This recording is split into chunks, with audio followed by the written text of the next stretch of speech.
That marks a diplomatic coup for Moscow, which had been isolated for 3 years under the previous U.S. administration of Joe Biden. Russia's Foreign Minister Sergei Lavrov noted that Russia opposed any deployment of NATO nation troops to Ukraine as part of an eventual ceasefire. Moscow has long called for the withdrawal of NATO forces from Eastern Europe, viewing the alliance as an existential threat on its flank. Russia sketched out some of its perspectives on future talks, arguing that settling the war required a reorganization of Europe's defense agreements. European allies publicly diverged this week over whether they would be open to sending truce peacekeepers to Ukraine.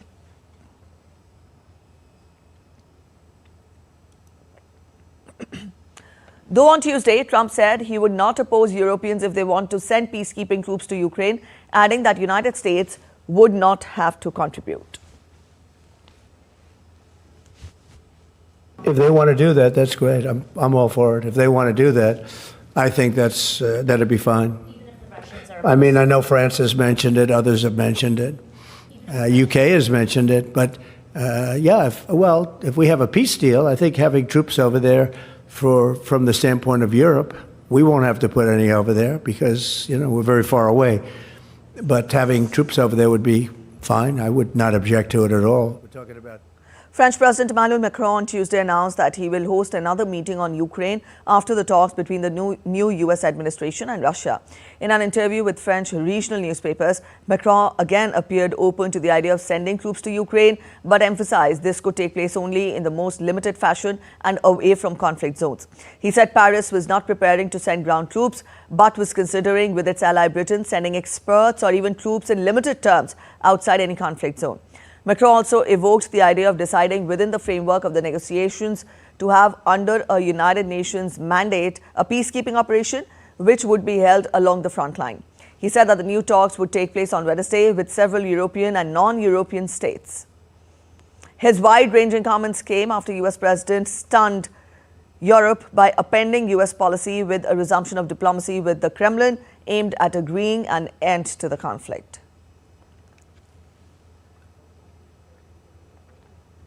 All right, our correspondent Shubhendu Ghosh joins us from the newsroom. Shubhendu, good morning.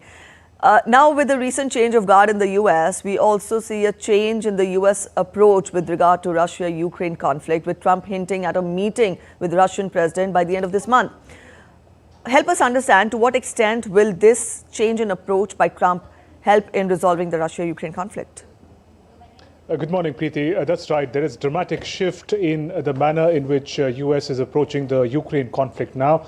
The statements that have come from the top leadership, from President Trump, in a way squarely putting the blame of the Ukraine conflict on Ukraine itself, that it had 3 years to in fact negotiate peace, and now that United States is taking the lead, Ukraine should not feel left out. Those statements and this first diplomatic exchange meeting with a Russian delegation, this is the first since the Ukraine conflict broke out, mind you.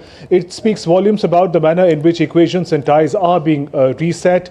3 separate meetings take place, one in Riyadh, one in Paris, and one in Brussels. And each of them addressing the Ukraine conflict talks about the manner in which new factions have come about. The traditional allies, US and Europe, may be looking in different directions. And there is an opportunity to end the diplomatic isolation of Russia. So those developments really hinting at the manner in which President Donald Trump wants to take an absolutely new way, and something that addresses all his concerns. He looks at the Ukraine conflict as primarily a conflict taking place in Europe, where America has already invested a significant amount of money and ammunition.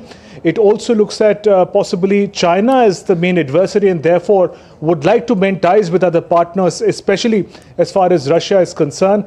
So in that sense, there is a dramatic shift from the manner in which the Biden administration had approached the Ukraine conflict. And now Donald Trump really also putting in doubt his European allies as to which way should they be looking. And therefore, there comes the Paris meeting, where the European leaders met as a part of the security conference, discussing Ukraine and their own security concerns, not finding a table at the negotiating negotiations that took place in Riyadh, those initial negotiations. So in that sense, it looks like a scattered plate at the moment. Traditional allies don't seem to be working together, and traditional adversaries have an opportunity to patch up.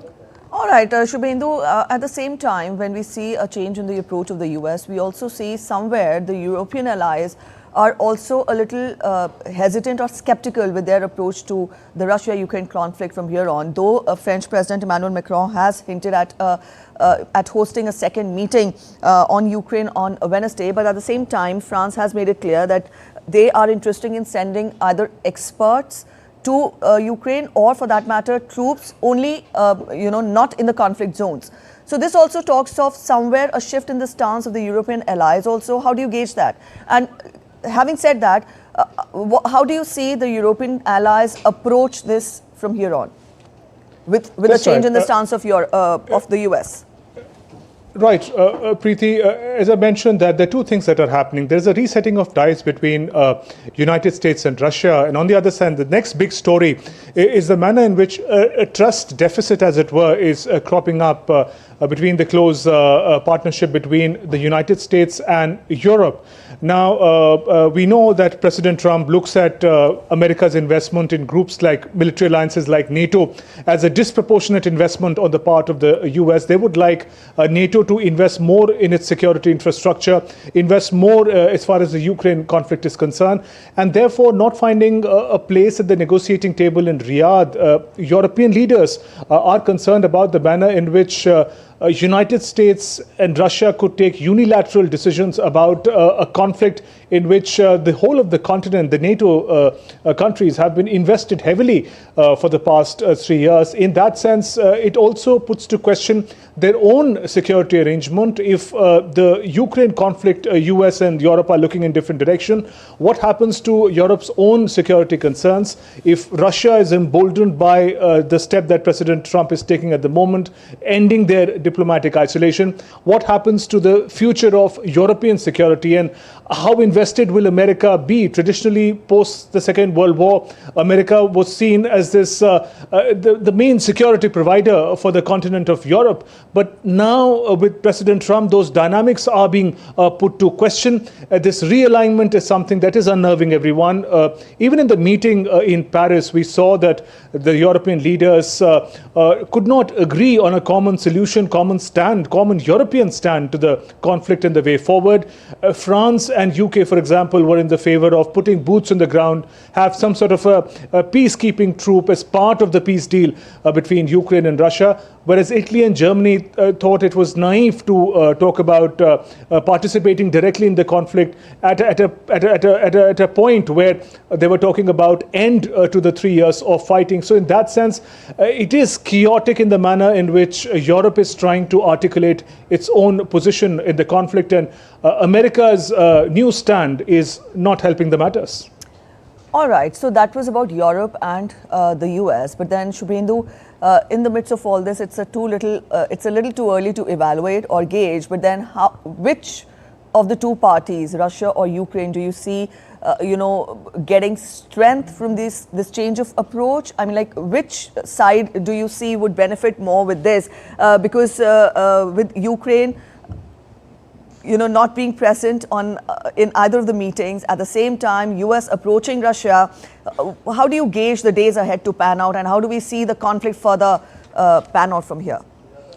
If we were to just look at the developments that have taken place in the recent past, Preeti, particularly the leadership that the United States is taking in proactively trying to end the conflict, there is a certain degree of isolation that President Zelensky and Ukraine are facing at the moment. They have been facing significant losses on the battleground. And here we see that the principal supporter, hitherto, United States, is now holding direct talks with Russia without Ukraine leadership being present on the negotiating table in Riyadh. President Zelensky did mention that it was surprising that such a conversation is taking place. And on the other hand, President Trump, in a way, squarely put the onus on Ukraine that they perhaps had about 3 years to negotiate and find peace. They could not do that. And now US is taking the leadership and will find its own way to end this conflict.